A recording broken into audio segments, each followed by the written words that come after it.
سيقول الذين أشركوا لو شاء الله ما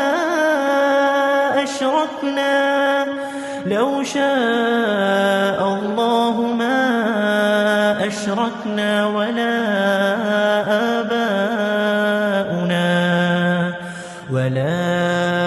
آباؤنا ولا حرمنا من